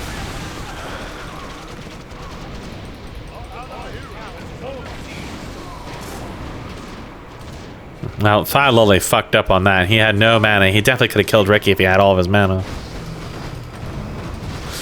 Only Q is really making any progress in the map at the moment other than HKS. The, very dedicated siege build he has going on here, slowly but steadily. It's pushing us forwards. He bought 2 of these, even though the 2 effects on them don't stack with each other. Only the attack damage, which he could have just bought an axe or something, so... It's just kind of like sitting here watching Q. Who is this strange man wearing a sofa on his back? What kind of mohawk does he hide underneath that Batman mask?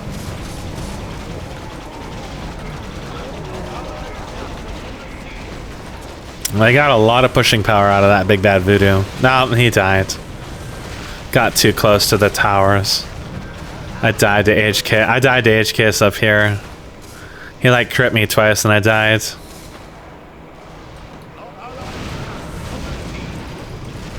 Krabnara is still alive. Oh. Some money has been revived.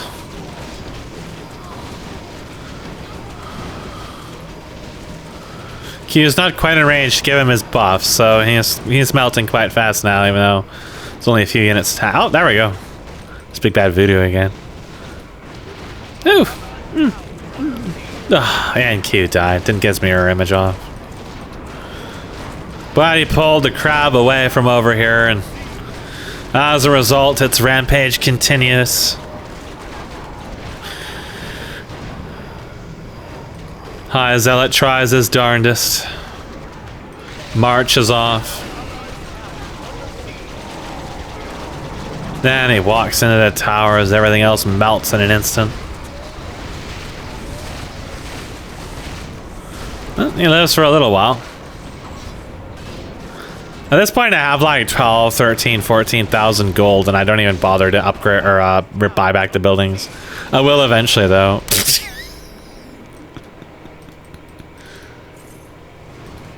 HKS is just... HKS was erased by that ability while my arrow is in the air flying to kill him.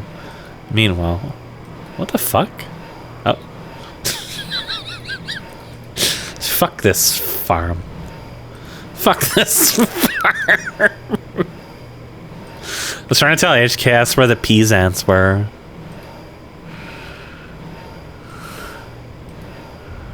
Yeah, fuck him up. Fuck him up. What is this model? The textile density is really off on this. Like, these portions look really off compared to the center. They gotta fix the textile density on it. Add some shading to the player color. I know Blizzard doesn't do it, but you should.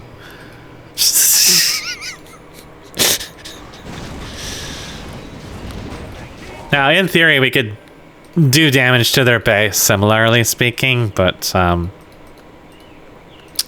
their laser pylons actually receive upgrades.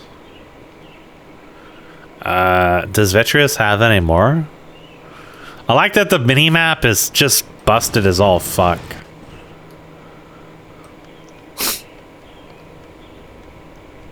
I know some of his towers were not receiving upgrades.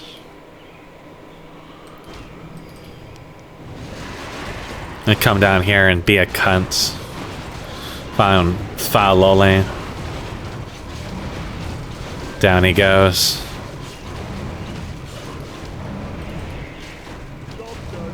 Unfortunately, what the hell saw me? Why did they have vision on me? I thought Q had a gem of true sight, and that's why he saw me, but he doesn't. I'm kind of confused. Does Saffron have eagle eye or something? Like, what the fuck? I'm really confused by that.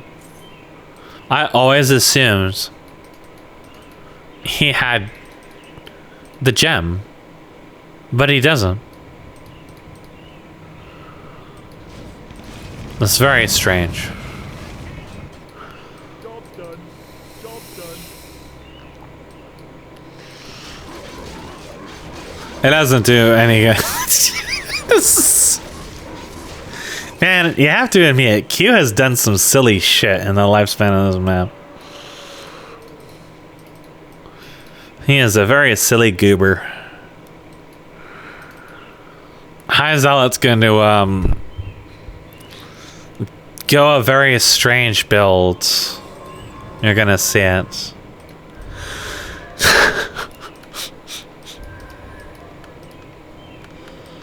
Now there's the Ring of Fire. I've got Command Aura now. The Ring of Fire, I will determine, is not very good. I was hoping it could do some ambient damage and take the place of Incinerate, but it definitely doesn't. It would have been better off having like a head barrel there. Yeah, I replaced the Cat Paw because I was curious if I would notice an attack speed difference removing the other Cat Paw.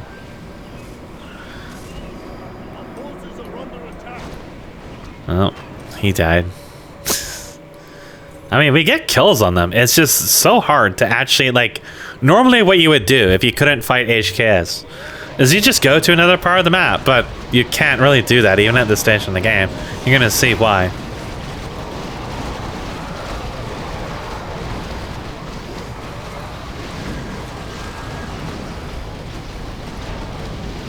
Yeah, my attack speed is not really that much different. Not for losing 70%. It's actually nearly the same, if not the same. So I can tank the laser pylon. That's not too big of a deal. The main tower does quite a bit of damage, though. It's whatever. We kill it. We got some siege. We got demolished. We can do this. Not the same kind of buffs that HKS is giving because my true shot is at max. But all of our front line is already dead. So by the time Q shows up, like, we can force them back, but we have nothing. This is the deepest we've ever gotten in their base, but our shit. What the hell is that? Where are those? What? Where do those units come from? Were they just in a tight stack? I took a lot of damage from that. That was all from the tower. The tower just did that much damage. So we're not doing too bad here, but I'm gonna die instantly because I'm at half health. And then that's it. Our push is over because Ricky doesn't do anything. His minions are gonna die immediately to the towers if they get close. And the nearly 2,000 health demolishers are alone quite sufficient to repel him. So that's it. We did almost kill the barracks. But we had a huge creep wave and it just... Oh! Speak of the...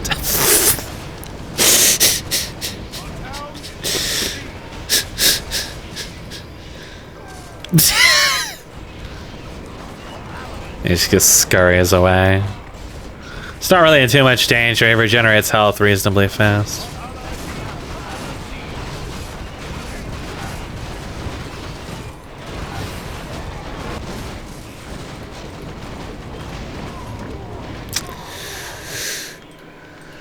Well, if we could get another push down mid lane somehow, we could win, but not win.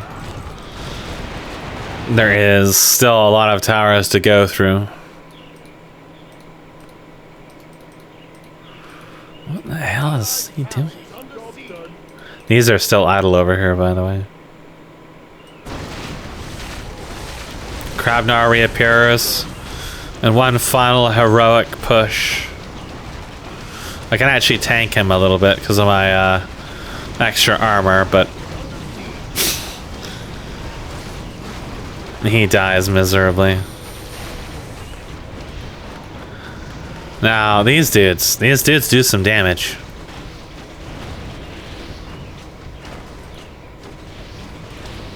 They have almost 3,000 health. They upgraded once. Ricky murdered Mr. Bug. What an ass. This is so French. I killed HKS. I had to do it. He left me no choice. He was pissing on my lawn. I wonder what happens to the... Oh, I see. Okay. They've got one demolisher. I spent a lot of money. Oh, he's got 4 now. They do hardly any damage to the Holy Archer at all. Wow, what the fuck? Why don't they do any damage to the Holy Archer? That's bugged. That has to be bugged. Dude, they have almost 300 damage. They should be chunking her. Why do they do nothing? What in the hell? Is it because of 50% on medium? They should have still been doing a lot. I don't understand that. They have a top end of 300 damage. They should have been doing way more than that. That's so bizarre. I really, really hate the damage system of Warcraft 3. I'm gonna die to Q. But not before I kill Fire Lily again.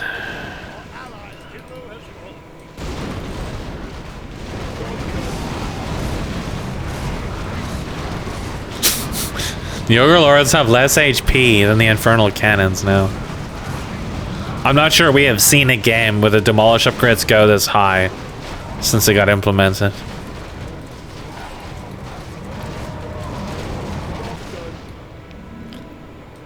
Because everything else just dies so fast.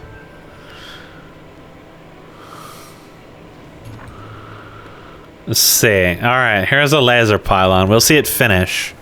It's very possible what he didn't do is split it up between Alliance and Horde versions. That's what I'm thinking happens here. Yeah, so it says steel ranged weapons. These ones are upgraded. But, you'll notice, even though they're upgraded, the damage values didn't change anyways.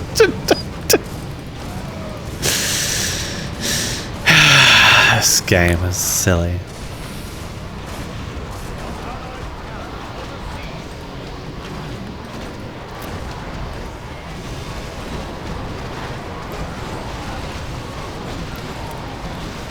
He tries so hard. He's got a blast staff. Oh, he's dead.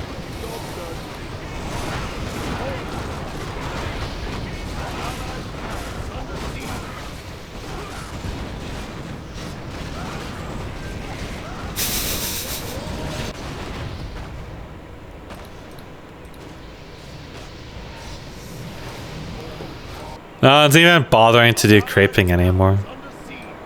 Krabnar and the Erd are left untouched. The Hydra does a lot of damage and dies instantly.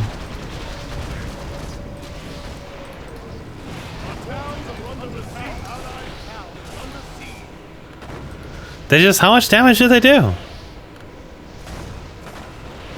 It's so little. Medium must really just reduce it that much. It'd be 50% on top of 40%. They really are reducing it by 90%. It would explain why they do nothing. What the fuck? Did they splash and kill him? Is that what happened? I don't know.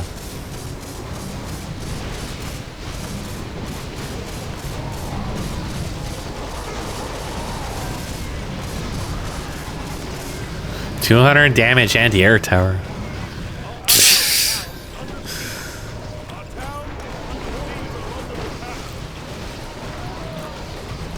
I mean, when you're dealing with percentage values everywhere, it isn't really 200 damage. That's, again, what I hate about these shitty damage systems.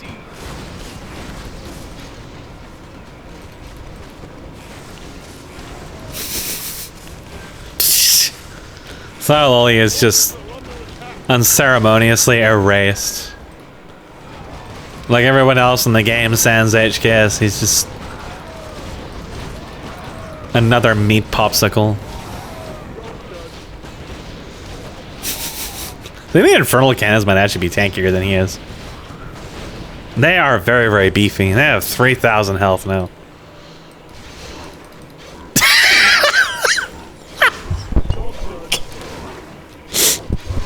Krabnar is, Oh! You know, the minion versions, the creep versions of Krabnar and Earl are not scaling. They should be scaling.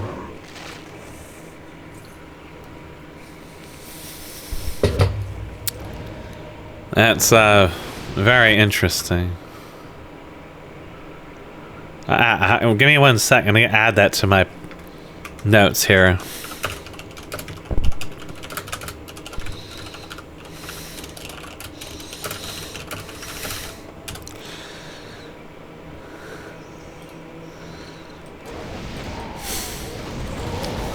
I wondered why everybody seems able to kill them so easily at this point. Meanwhile, I can't do shit. I'm trying to get the locust to heal me. They're healing me a little bit.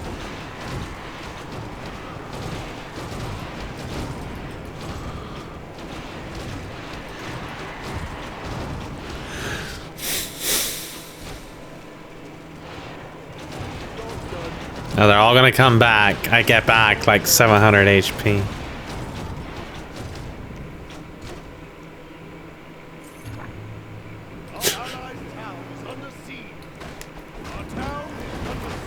Oh, Fire Lolly died. Oh, High Zealot did some damage over here. I never even saw this. Those are the buildings free of towers. Made for easy pickings for the Demolish level 23. So yeah, they definitely can erase some buildings if they get in range of them.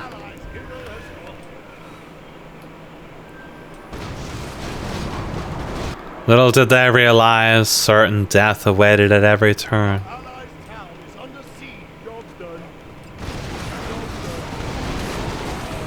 I'm gonna come out here and attack HKS. He dies, thanks to the assistance of his lot.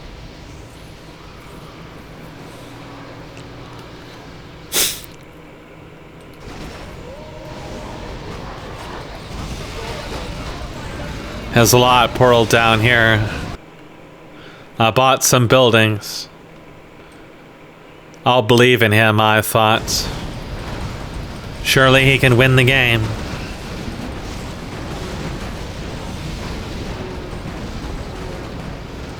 It's got some birds. The Elder Griffin Riders, for some reason, have a Black Dragon portrait. Because Blizzard Polish has struck again. The Sea Giants really do just cap at 2k HP. The fastest one is 38. He only has 2 base armor. I feel like he should have more. Krabnar is at 12,000 health.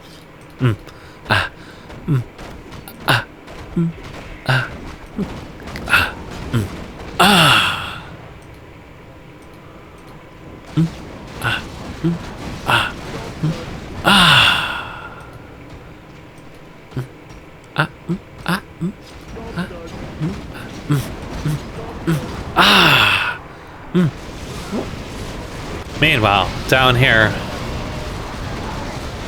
his lot does his darndest, but everything that goes near these towers will die miserably. Including him if he's not careful. Await the call to Carlos. If you can get the mortars on them. That building fucking evaporated. Wow, the siege damage is so high. Oh, all Ricky's shit's dying. I died to the hordes. Krabnar and friends are now invincible. His lot came down here as Ricky leads the final charge. Thyloli dies miserably. Krabnar destroys everything. And the game is over. You've been disconnected from battlenet. I guess I'll play it offline. Because I'm not watching a replay or anything. I'm not using the internet. Why?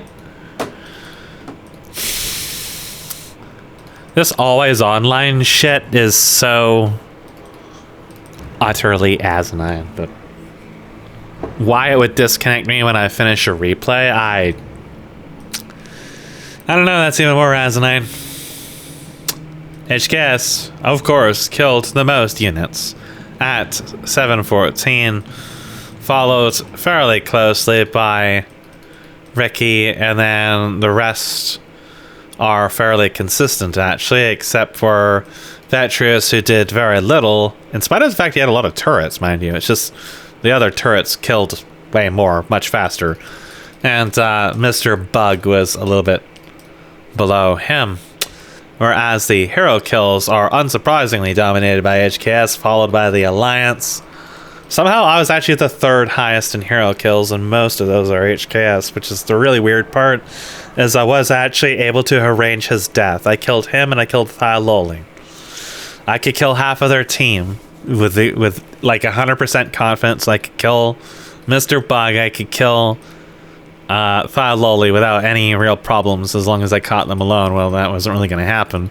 Most of the map we couldn't navigate to for most of them. I mean, I don't think that we ever killed those bottom towers at all. And we just couldn't do anything with those kills is kind of part of the problem. Maybe if I had taken like mass teleport and like I swap my build around and I go caster and I push the mid lane with high zealot, maybe we win. I didn't realize he had pushed all the way up to their castle. Yeah, maybe we win. Maybe we win if I just like be a nuisance and draw as much attention there. I don't know. But like, I've been trying to make this work because I want to figure out, how do you make this work? How do you balance this on this map? If I just play nothing but Chain Lightning, Frost Nova, Finger of Death every single game, I can win games off of that, but it's like, okay, great. I know that works. I know that Chain Lightning, Carrion Swarm, Fork Lightning, whatever. I know that that works. Okay. So why doesn't agility range work, and how do you make it work? You don't really want to look at other Dota clones like, you know, League or whatever as an example, because you can't. There is no real comparison. You don't have the flexibility in Warcraft for you to do what League does to make this work. You can kind of look at Dota, but Dota uses an item recipe system we don't have in this. And the way that Dota is balanced is frankly stupid as fuck. And if I was ever to throw you an example of how not to make a Hero Arena Dota clone, it would be Dota. Because Dota is bad. It's terrible, and so is League. They're both bad. They are objectively badly designed games for countless reasons. In this map, frankly, it was never a jewel in the rough either. It was a hot goddamn mess. And we reined a lot of it in. When we look at the fact this map has changed like a half dozen hands in the course of its life with this little community we have managed to, even in its current very fucked state, it is still so much less fucked than it was before, where you had Windwalk, Berserk, Crypt Lord killing people and stun locking in them out of stealth in like half a second, and they couldn't do shit. I think that may have been when we started doing our own changes way back years ago, when Arcan and so on were still playing with us with Mucky, and so that may have been the source of changes, like changing the attack speed cap or whatever. So right now the attack speed cap is quite low. I only need the one cat's paw. The extra cat's paw, the God's Orb, complete waste of money. Didn't do me any good at all. They didn't contribute whatsoever. And if I just filled my inventory with axes, it would have been better. Just didn't have access to that shop most of the time because I couldn't really clear that. So there's like a variety of different things here. Like the icons are fucked, right? More like you would construe them as polish, but it's really like Blizzard fucked up something. Because Blizzard always fucks up everything. When we go back to the original question of how it is we make these agility heroes work, again, we've already reduced the armor equation. And now I have to think about, so why don't they work? Well, right now, the big contrast is if you want to go range damage, there's literally no reason not to go Gul'dan. He has no drawbacks. And every single agility damage-based hero that tries to go damage in a game where Gul'dan is active will lose against him every single time without exception. Because he just simply is so much more efficient to itemize. He gets the stat you don't get, which is health. If you build health on these heroes, well, congratulations, you do no damage. And more importantly is that you have to sacrifice your int for agility to get that much more, but because of the attack speed cap, you don't even get that much out of going full agility. It's just a bit of base damage that he's probably going to have more of anyways. I think HKS has figured out like the ultimate build for that particular character. And it shows. It definitely shows. So there is like no advantage to going agility, which that includes on Horde side too. If you are going agility on that Horde side and someone picks Gul'dan, you will just always be suboptimal compared to him because he's just perfect. So balancing him, I don't think necessarily that you should just immediately remove the concept of a ranged strength hero. You just have to think about why the fuck does this become so efficient? Well, for one, Gul'dan doesn't need that much agility to have very fast attack speed. So I think you should hit his agility growth for one. I think his agility growth should be substantially reduced. By like 3/4. I think he should have to trade. I don't know. The stats are all evened out at some point, right? Like the fact you can trade one stat for another means that if he wants agility, he's just going to take it anyways. He'll just turn strength into agility if he wants. So I feel like his base agility should just be lower, so he has to pay to do that for one. Two, when we think about like the itemization, that's only really part of the equation, because now I realized, wait a second, there's actually a passive you can get that gives you strength. The barrel was only really a part of it. Maybe the barrel shouldn't give strength at all. Maybe we should just have the item that Vetrius has that gives health, and maybe the barrel should serve some other kind of purpose. Maybe the barrel could give strength, but no flat health alongside of it. There should be maybe some adjustments to that item overall. But then we have to consider, okay, well, what about melee tanking strength heroes? The barrel is basically the reason that those heroes can exist in the map in the moment. If you nerf the barrel really heavily like this, those heroes will now be even less viable compared to casters than they currently are, because they basically have no source for damage. That's the part of the problem, is the fact that in the effort to give itemization options for strength melee heroes, well, it turns out Gul'dan benefits from those directly. So how do we change this? How do we change this? The other thing would be to reduce his range ever so slightly. He's at like 500 as opposed to 600. You can knock it down to 400 a little bit, so he has to get at least a little bit closer. But even then, I don't think that's really going to make too much of a difference. I don't think that's going to help that much. It's still going to be a substantial range. I think the issue is not entirely the fact that Gul'dan is very strong. It's also the fact that just agility heroes are very weak. And while this is part to the fact that the agility just doesn't benefit you hardly at all past giving you damage versus the multitude of benefits you get from stacking strength on a strength hero, it's also the fact that maybe the itemization for agility based heroes is not really that great right now. Maybe there should be items other than, for example, the bagel that give you a stack of agility and have some other benefit associated with it, especially if we can fix the attack speed cap a little bit. It shouldn't be made like unlimited, like in, for example, Map Talk Hop, but you should be able to get a little bit higher. Of course, this has to be made with consideration of Bash, right? Any items with Bash and Bash in itself, if we allow the attack speed to get faster, those items become exponentially stronger because of that, which means they will probably need to be nerfed or removed. And you know what? That's fine. I am absolutely perfectly fine with a world in which Bash does not exist, because let's be honest, Bash is stupid. Bash is dumb. It's just a terribly designed ability. It always has been. It's not interesting. It's not fun. You take it in a game like this because it's necessary, because when somebody has over 6,000 health and you're not even breaking 2,000 and he does more damage than you, but you're trying to be a damage dealer, the only way you can try to equalize that battlefield is by taking control away from his character. It's terribly designed, but that's the situation that I was in. That's the situation you get in when you're in this circumstance. Something else should be added other than Bash. It could be something that scales damage based on agility. See, if Vetrius wants to break the hymen that HKS didn't want to break, which was getting into designing abilities with triggers, then we can have a long discussion where we can talk about abilities that scale based on stats. So we can make things like Critical Strike scale on agility. so that we can pull power away from heroes like Gul'dan without removing the identity of a strength-based ranged hero, and give agility heroes something that more appropriately shines to them. And frankly, I think Critical Strike is stupid too. We would just redesign the entire ability and have stuff like multi-shot abilities that have breakpoints based on agility and stuff like that. We could talk about all kinds of different unique abilities we could add to this map if we actually want to get into that.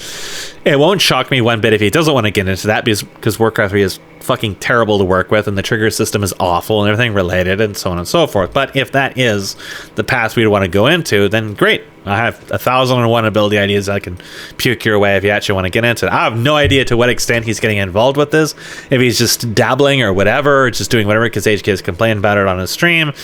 But, you know, there's like some food for thought on the matter. It's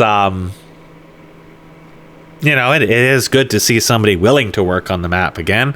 Some of the changes definitely are very, very heavy-handed, and do make me concerned about future very heavy-handed changes, especially without a clear and evident very strong grip of how the map is currently balanced or built. But sometimes dramatic changes are good and give us a chance to really think about things. I think that changing the pace of early and mid-game is good, and I think the towers did need to become stronger. When I look at the towers as they currently are, I think that defensively, their health, their armor and stuff like that is okay. At least for like the inner set of towers and the base set of towers. The first set of towers, you could consider perhaps removing the health regeneration, forcing you to repair them as Ricky has been doing, or otherwise weaken their defensive stats a little bit. Obviously, the cluster rocket attack they have is insanely busted, and you can reduce the radius. I don't know what options that ability has. If it does like a series of attacks, and those attacks have their own damage and radius. If that is the case, the radius should be dropped from like 1,000 or 20,000 or whatever it currently is down to like 100, 200, 300. If not, then the damage ticks and the radius both need to be hit. Because if it's just doing damage ticks in an area, then it's doing up to 1,000 damage to something in an area that is way too high. Way too high. That is nuclear. It shouldn't be anywhere near that. Especially when the base damage is already like 200. So, and the fact it stuns on top of it. Either way, the radius needs to go down to like a fraction of what it currently is, and maybe have fall off associated with that as well, if it's possible. And no, having an item that is insanely expensive that takes a valuable slot away from actual proper itemization is not a solution for something that is just rejects interaction across the map globally. It kind of reminds me of the Wrecker in League, which was also a really terribly designed item. And just a cop-out for people who on Reddit or whatever who complained about towers. Because they can't dive people enough. And it isn't that enough that in every high-end game in League, you would have 5-man tower, 4-man tower dives, 3-man tower dives within the first minute, like as a part of the meta. You would always expect to be tower dove at some part, either top lane or bottom lane, would always expect to be dove. And lane swapping, like, it's just, you fix your game from the ground up and you won't have to deal with a lot of that shit. So other than that, I mean, like, the tree scale needs to be brought back down to where it was. There's collision issues all over the place that will come part and parcel with revamping the terrain. Not really too surprising.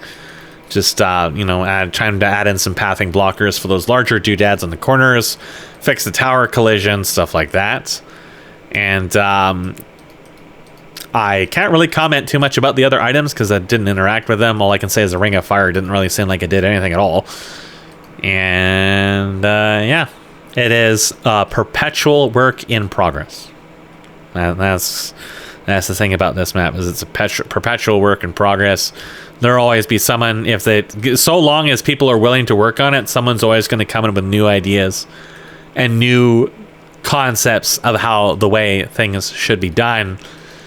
And that can always result in strange things happening. And sometimes it's quite interesting to see that. Sometimes we go into a map and we can, one of the games that we played that we can't cast a replay for was the creeps were busted. Like, they were broken. And they didn't respawn at all. And we lost the entire top lane, I think. I think that was actually the very first version that Vetrius made where it busted the entire top lane, if I'm not mistaken. And so the bottom lane became the priority, but since the creeps were too weak to push, it made the map really, really slow again. Like, we started seeing like really, really long game times, kind of like this, but without any real pushing strength. And it just, you gotta see a lot of people get really impatient as a result of that. So it's kind of like almost like a hail back to how the map originally was. But now with you know, the demolish upgrades and stuff like that, so we got to like interact with that a little bit more. And now in this, we got to experience what was still like a 2-hour game or something like that, which was definitely longer than average. We got to see very, very high demolish levels, and we got to experience something like, it was kind of like interesting. I kind of go back to where Ricky was like using the glaive throwers early on to try to attack the towers, and it was like, well, this was kind of interesting. You know, like a bit more macro scale element that's going on the map right now. Like, I mean, Ricky always just buys random shit and feeds money to the enemy team in doing so, but it makes you think, like, what if he could make this more part of the map without being super tedious to deal with and super expensive, while also not feeding the team 60, 70, 80 gold per unit that they kill. Because that's what was happening. Every time those towers took a wave of arrows and killed a whole bunch of Ricky's shit, they were getting hundreds of gold that was getting distributed to the team afterwards. So it was very, very inefficient. But the idea of having the early game be kind of more tactical like that, it was interesting to see. And you often don't know the validity of ideas unless you interact with them one way or another. Now, without the threat of dragging this video on too long, I'll call it a day.